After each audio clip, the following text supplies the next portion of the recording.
and don't forget about virus software. It never helps. Really, you stay on the internet long enough,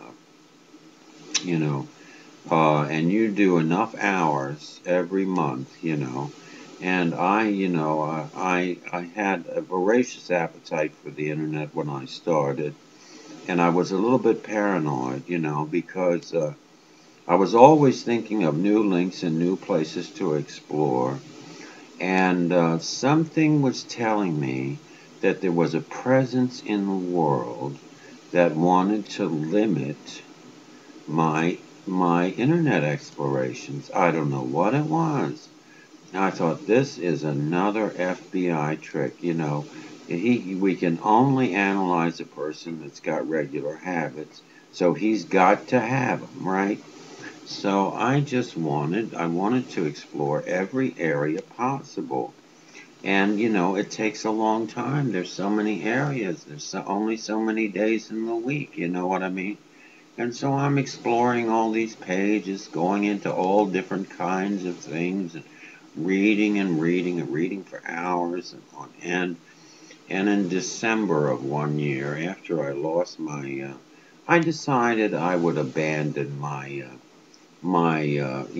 service provider. I chose not AOL, but a local provider. Why shouldn't I? I had a great one right in my area. They had the most wonderful experts that you could get at a phone call, and they would answer the phone, and they would be on the phone. They were young people who had experience with Apple computers and Windows-based computers, and they really knew their point and click. Believe me, they knew what it was. They knew what every number meant, the IP address, any question you could answer.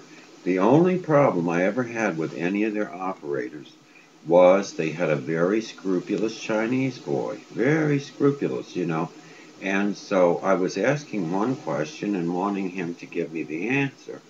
He told me that he could not give me the answer because a crime might be committed if he allowed me the information. But he was being terribly scrupulous because I was a subscriber to his service, right? If I commit a crime, how fast do they know about it, right? So anyway, and that was not my intent. I just trying to get my computer straightened out with the right IP, whatever it was. I don't remember what the question was. There was a simple and obvious question.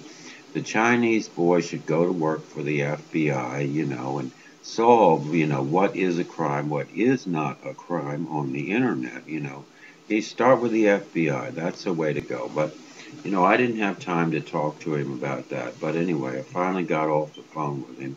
And I told him, well, I'll call back and I'll talk to somebody else when I have time. It's been nice talking to you. Because he really kept me on the phone for a long time, telling me about every crime he worried about on the internet. He's a Chinese, and they're very formal, and they're just not used to it. They're not used to chaos, They didn't have that in China, unless there was a war and there was starvation and people are bug-eyed. I had a friend at work, and he was talking to an Oriental man, Japanese, I think.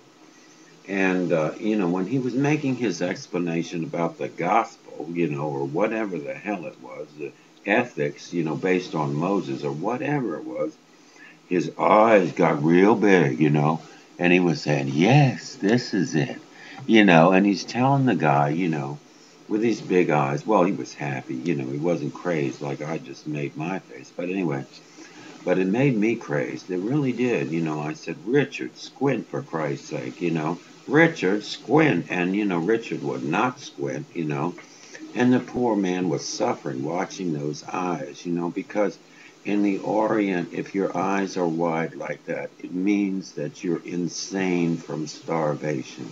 That's what it means. They've seen it. They've actually seen it. So, it's a horrible thing to do to an Oriental person. But anyway, you just have to be courteous when you're speaking to an Oriental person. That's my opinion anyway. Now, the man was a very educated Japanese man, very educated. He wasn't about to be stopped by an uncomfortable feeling. He heard Richard out. And, of course, he politely disagreed when Richard was finished speaking, because Richard had some kind of born-again message from his congregational church or whatever it was, that he went to. And, Richard wasn't even married at the time. And I told Richard, I said, the girl that you've been dating all these years, why don't you marry her? I said, does she want to get married? He said, oh, yeah, she wants to get married. She brings it up quite often. I said, Richard, you can get married.